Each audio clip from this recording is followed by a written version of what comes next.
우리가 함께 읽은 누가복음 5장 1절부터 11절은 예수님과 베드로가 만났을 때 있었던 일들을 우리에게 말씀합니다. 예수님과 베드로의 만남을 볼 때 중요하게 다루어야 할 단어가 있습니다. 선택과 부르심 그리고 은혜.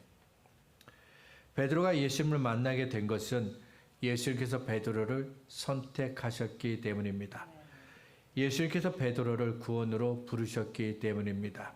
그리고 베드로가 예수님을 만나게 된 것은 예수님께서 베드로에게 베푸신 은혜입니다.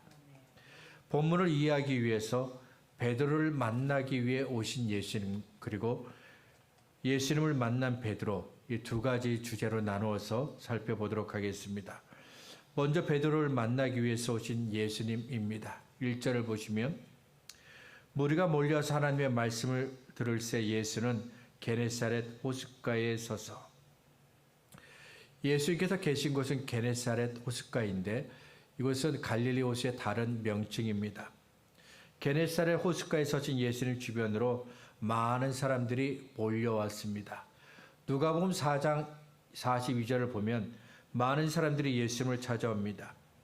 예수님께서 하시는 말씀을 들어보니까 그 말씀에 권위와 능력이 있습니다.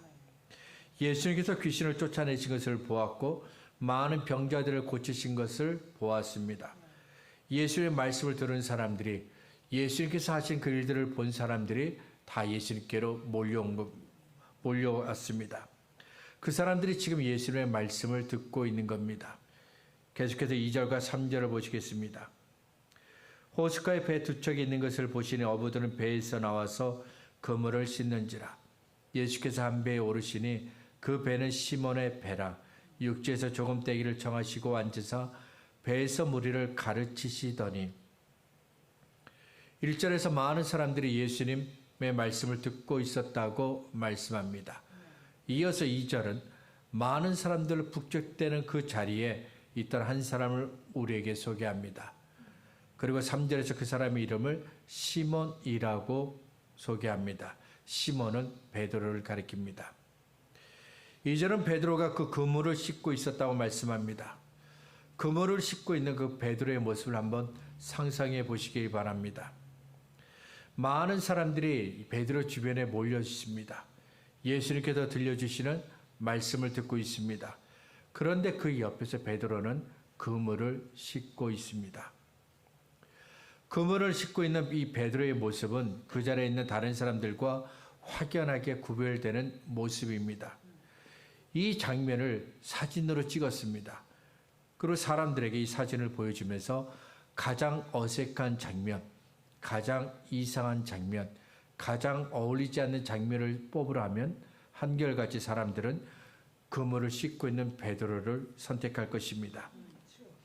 많은 사람들이 예수님의 말씀을 듣기 위해 모였습니다. 그런데 어떻게 베드로는 그 옆에서 그물을 씻고 있을 수 있나요? 하나님의 아들이신 예수님이 하나님의 말씀을 전하고 있습니다. 예수님이 하나님의 아들이신 걸 몰라도 괜찮습니다. 예수님께서 하신 놀라운 일들을 생각한다면 관심을 갖는 것이 당연하지 않을까요? 사람들이 모여 있으면 당연히 관심을 가져야 하지 않을까요? 그물을 내려놓고 왜 사람들이 여기에 모였는지 물어봐야 하지 않을까요? 그런데 베드로는 가만히 있습니다. 그물만 씻고 있습니다. 베드로는 왜 그랬을까요? 4절과 5절 말씀을 가지고 추측을 한다면 밤이 새도록 그물을 던졌지만 물고기를 한 마리도 잡지 못했기 때문이라고 생각할 수 있습니다. 잠도 자지 않고 밤새도록 그물을 던졌는데 물고기를 한 마리도 잡지 못했습니다. 그물 안에 아무것도 없습니다. 그래서 속이 상해 사람들에게 관심이 없을 수도 있습니다. 이런 베드로에게 예수님이 먼저 다가가십니다. 예수님이 가까이 가신데도 관심이 없는 베드로, 하나님의 복음이 증거되고 있는데도 관심이 없는 베드로, 그 베드로에게 예수님이 먼저 가까이 다가가셨습니다. 그물만 씻고 있는 베드로의 모습은 과거 저와 여러분이 예수님을 만나기 전의 모습입니다. 눈에 보이는 것마다 교회가 있습니다. 여러 사람들이 복음을 말합니다. 예수를 믿어야 한다고 말합니다. 그때 저와 여러분이 어떻게 했는지 기억하고 계십니까? 우리는 예수님께 관심이 없었습니다. 부활절이 되면 죽은 자 가운데서 부활하신 예수님을 노래하는 소리가 사방에서 울려 퍼지고 있었지만 우리는 예수님께 관심이 없었습니다. 크리스마스가 되면 예수님의 탄생을 축하하는 메시지와 노래가 사방에서 들렸지만 우리는 예수님께 관심이 없었습니다. 누군가가 예수를 믿으라고 복음을 전했지만 그래도 우리는 관심이 없었습니다. 죄를 용서받은 사람들의 이야기를 들어도 그 이야기는 나와 상관이 없는 이야기로 여겼습니다. 예수님을 잘 믿다가 천국에 가신 분의 장례식을 참석해도 이것은 나와 상관이 없는 일로 여겼습니다. 예수님은 베드로 주변에 계셨지만 베드로는 도무지 예수님께 관심을 주지 않았습니다. 그러자 예수님께서 베드로에게 좀 더 가까이 다가가십니다. 예수님께서 주변을 둘러보셨는데 배 두 척이 있었습니다. 예수님은 그중 한 배에 오르셨습니다. 너무 많은 사람들이 모여 있어서 예수님의 말씀을 잘 들을 수가 없었습니다. 말씀하시는 예수님을 볼 수가 없었습니다. 그래서 예수님께서 일부러 배 위로 올라가신 겁니다. 3절은 예수님께서 오르신 배가 시몬의 배라고 말씀합니다. 시몬, 베드로의 옛날 이름이죠. 그래서 베드로의 배라고 말하지 않고 시몬의 배라고 말씀한 겁니다. 이를 통해 누가는 예수님을 만나기 전에 시몬을 우리로 하여금 생각하게 합니다. 우리가 잘 알고 있는 예수님을 만난 후에 시몬 베드로가 아니라 예수님을 만나기 전에 시몬, 그 사람이 어떤 사람인지 우리에게 생각하게 합니다. 그리고 예수님께 관심이 없는 시몬에게 가까이 다가가신 예수님을 생각하게 합니다. 예수님께서 오르신 배가 베드로의 배입니다. 이것은 우연이 아닙니다. 예수님께서 일부러 베드로의 배로 올라가신 겁니다. 예수님과 베드로가 만났지만 이 만남은 예수님께서 주도하신 만남입니다. 베드로가 예수님을 만난 것이 아닙니다. 예수님이 베드로를 만나 주신 겁니다. 베드로를 만나기 위해서 예수님은 일부러 베드로가 있는 곳으로 가셨습니다. 일부러 베드로와 대화를 하셨습니다. 일부러 베드로에게 놀란 일을 하셨습니다. 예수님은 베드로를 만나기 위해서 적극적으로 움직이셨습니다. 반면 이 베드로의 계획 속에는 예수님과의 만남이 없습니다.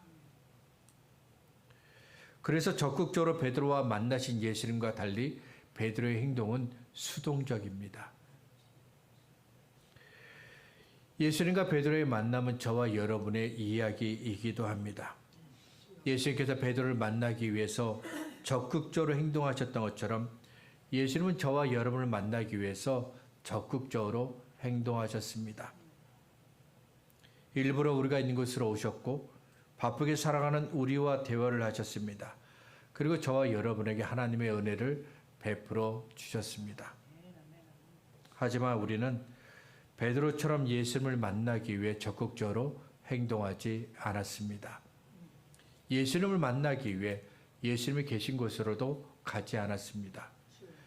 예수님을 만난 우리의 반응은 냉랭했지만 예수님은 저와 여러분에게 더 가까이 다가오셨습니다.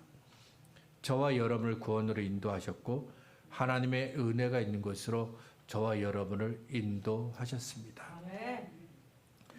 두 번째는 예수님을 만난 베드로입니다. 예수님께서 베드로의 배에 오르셨습니다. 그러자 예수님과 베드로의 거리가 더 가까워졌습니다. 좀 전까지만 해도 베드로는 예수님께 관심이 없었습니다. 관심이 없는 만큼 베드로와 예수님의 거리는 매우 멀었습니다. 하지만 이제는 좁은 배 안에서 베드로는 예수님 곁에 가까이 있게 되었습니다. 예수님께서 배에 오르시면서 베드로는 더 이상 예수님을 모른 채 할 수 없게 되었습니다. 곁에서 예수님께서 하시는 말씀을 들어야 했습니다. 예수님의 말씀이 끝났습니다. 예수님께서 곁에 있는 베드로에게 말씀하셨습니다. 깊은 데로 가서 그물을 내려 고기를 잡으라. 베드로는 전문적으로 고기를 잡는 어부입니다. 어디로 가면 물고기가 있는지 예수님보다 더 잘 알고 있습니다. 언제 물고기를 잡아야 하는지 예수님보다 더 잘 알고 있습니다. 그런데 물고기에 대해서 전혀 모르는 예수님께서 베드로에게 깊은 데로 가서 그물을 내려 물고기를 잡으라 말씀하셨습니다. 사람마다 자기만의 전문 분야가 있습니다. 이것은 내가 가장 잘 안다고 자부하는 그런 분야가 있습니다. 그런데 누군가가 다가와서 아니요, 이렇게 하면 안 돼요. 이렇게 해야 됩니다. 라고 말합니다. 그때 우리가 나보다 모르는 사람의 말을 귀담아 들을 수 있을까요?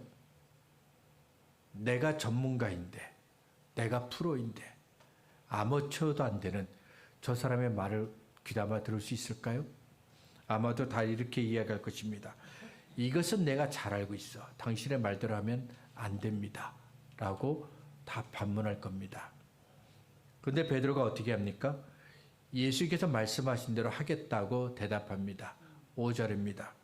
시몬이 대답하여 이르되 선생님, 우리가 밤이 새도록 수고하였으되 잡은 것이 없지만은 말씀에 의지하여 내가 그물을 내리리이다. 예수께서 말씀하신 대로 베드로가 배를 띄우고 깊은 데로 갑니다. 물고기를 잡기 위해 그물을 내렸습니다. 예수님의 말씀은 베드로가 생각하기에는 절대로 안 되는 일입니다. 그런데도 베드로가 예수님께서 말씀하신 대로 움직입니다. 조금 전까지만 해도 베드로는 예수님께 관심이 없었습니다. 그런데 왜 지금은 예수님의 말씀대로 했을까요? 밤새도록 일을 해서 이미 몸이 너무 피곤합니다.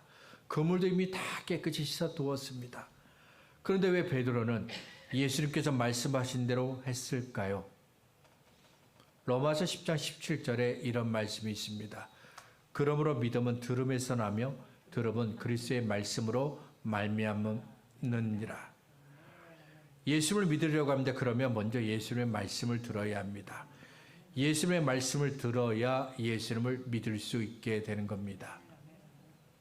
2절에서 베드로는 그물을 싣고 있었습니다. 그물을 싣고 있는 베드로는 예수님의 말씀을 듣지 않았습니다. 잠시 후 예수께서 베드로의 배 위로 오르셨습니다. 베드로의 배 위에서 예수님은 사람들에게 하나님의 말씀을 전하셨습니다. 그때 베드로도 옆에서 하나님의 말씀을 귀로 들었습니다. 베드로는 예수께서 하시는 말씀에 귀를 기울였습니다. 예수님의 말씀을 듣고 베드로의 마음이 조금씩 열리기 시작합니다. 그러자 예수님의 말씀이 베드로의 마음을 만지기 시작합니다. 예수님의 말씀이 밤이 새도록 수고하고 있었는데 물고기 한 마리 잡지 못한 베드로의 상한 마음을 만져주셨습니다. 예수님의 말씀은 잡지 못한 물고기 때문에 상심한 베드로에게 하나님의 나라를 생각하게 했습니다. 예수님의 말씀을 듣는 동안 베드로의 마음속에서 이런 일들이 일어나고 있었습니다.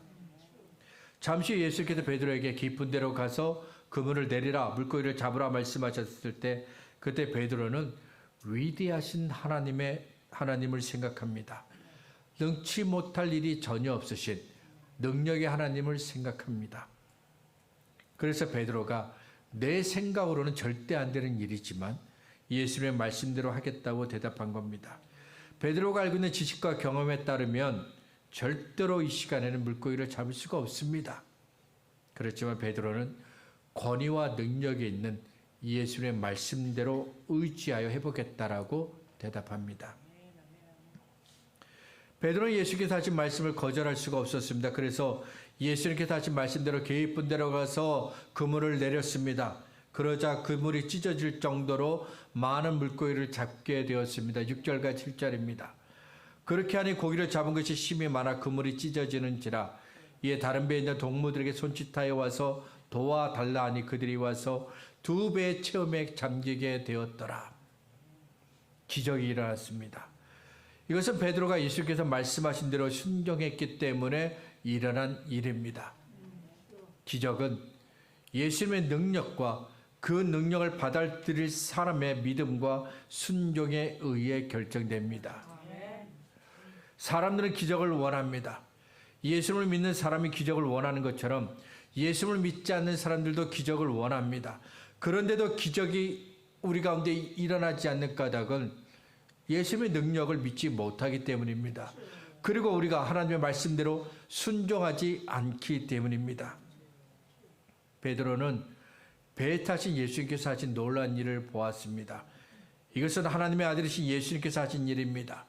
예수님께서 위대하신 하나님의 능력을 베드로에게 보여주셨습니다.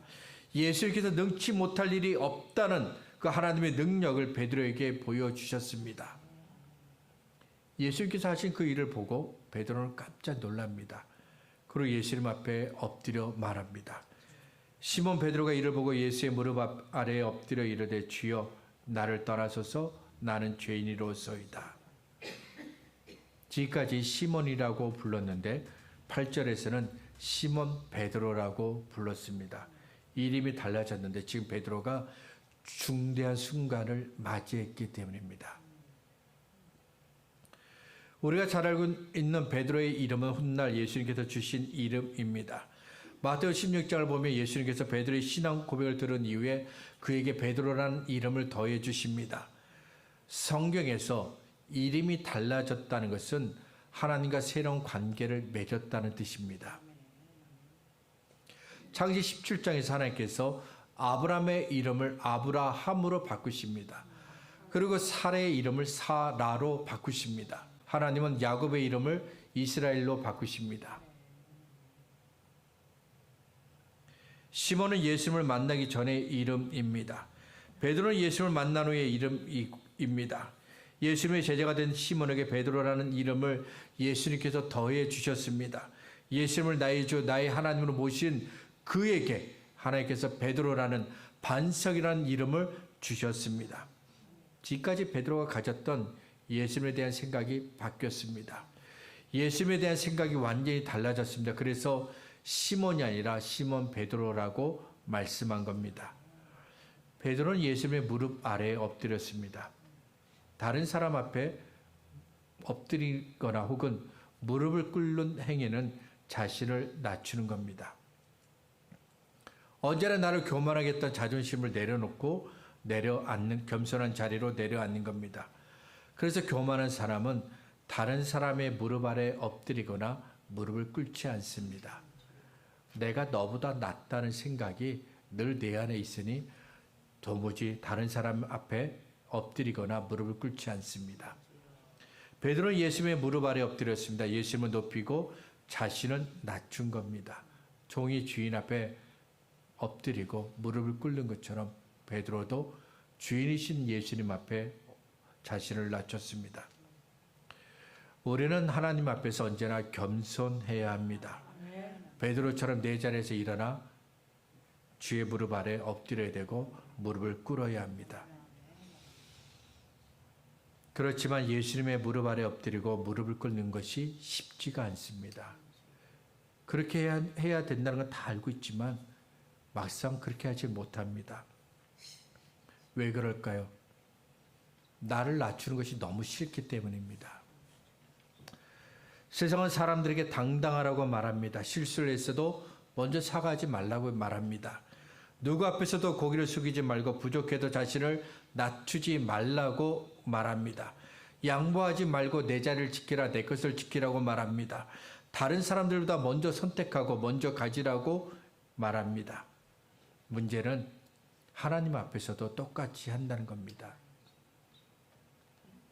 레오날드 레이본 힐이라는 사람이 이런 말을 합니다. 하나님께 무릎을 꿇는 사람은 사람들 앞에서도 당당하게 서게 될 것입니다. 예수를 믿는다는 것이 무엇인지 설명하는 많은 말들이 있습니다. 그 중에 하나는 예수를 믿는 것은 나를 비우는 것이라는 것입니다.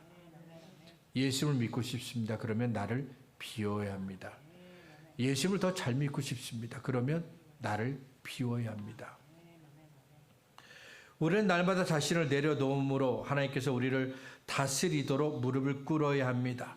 무릎을 꿇는다는 것은 기도한다는 의미도 있지만 삶의 모든 것들이 하나님께 있음을 고백하고 하나님께 내 삶을 인도해 주십시오, 다스려 주십시오 라고 고백하는 것이기도 합니다. 우리에게는 날마다 자존심을 버리고 무릎을 꿇는 항복 연습이 필요합니다. 날마다 하나님 앞에 두 손을 들어야 돼요. 하나님, 항복이요, 항복. 나 못해요. 난 못해요. 항복을 해야 돼요. 모든 것을 하나님께 맡기고 하나님의 뜻에 자발적으로 굴복하는 자세가 필요합니다. 그래서 야고보는 야고보서 4장 10절에서 이렇게 말합니다. 주 앞에서 낮추라. 그리하면 하나님이 너희를 높이시리라. 제발 하나님 앞에 겸손해라. 그래야 너희를 하나님께서 높여주신다. 예수님의 무릎 아래 엎드린 베드로는 말합니다. 주여 나를 떠나소서 나는 죄인입니다. 이사야 6장을 보면 이사야가 성전에 들어갑니다. 이사야가 성전에 있을 때 하나님께서 임재하십니다. 이사야는 그곳에 임재하신 하나님을 두 눈으로 목격합니다. 그런데 이사야가 갑자기 하나님 앞에 엎드립니다. 그리고 자신은 죄인이라고 말합니다. 화로다 나여 망하게 되었도다.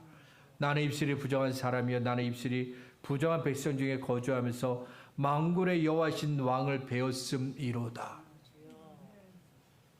하나님께서 임재하셨습니다. 그런데 이사야는 기뻐한 것이 아니라 오히려 나는 죄인이라고 고백하고 회개합니다. 하나님은 거룩하신 하나님이십니다. 하나님께는 죄가 전혀 없습니다. 거룩하신 하나님 앞에 사람이 섰습니다. 그러면 어떻게 될까요? 내가 했던 모든 죄들이 다 드러납니다. 아무도 모르고 내 마음속에만 있던 죄까지도 다 드러납니다. 거룩하신 하나님 앞에서 사람이 할 수 있는 것은 회개밖에 없습니다. 나는 죄인이라는 고백밖에는 할 말이 없습니다. 그래서 이사야가 하나님의 임재 앞에 하나님 나는 죄인입니다. 이렇게 말했던 겁니다. 시간이 흘러 이사야가 했던 죄의 고백을 지금 베드로가 하고 있습니다. 하나님의 아들 앞에서 베드로는 나는 죄인입니다. 라고 고백했습니다.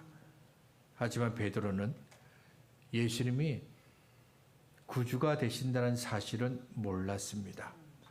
그의 눈앞에 있는 예수님이 베드로를 두려움에 빠지게 했던 그 죄를 사실 뿐만 아니라 너희 죄에서 구원할 수 있는 분이라는 사실은 몰랐습니다. 그래서 베드로는 말합니다. 주여 나를 떠나소서 나는 죄인입니다. 오랫동안 교회는 세상을 향해 복음을 말했습니다. 예수를 믿어 구원받으라고 죄사함을 받으라고 복음을 말했습니다. 구원을 받기 위해 애를 쓰거나 혹은 가진 것 중에 제일 좋은 것을 하나님께 바칠 필요는 없습니다. 구주로 오신 하나님의 아들 예수를 믿기만 하면 됩니다. 그리하면 주 예수를 믿으라 그리하면 너와 내 집이 구원을 얻으리라 말씀하신 대로 구원을 받습니다.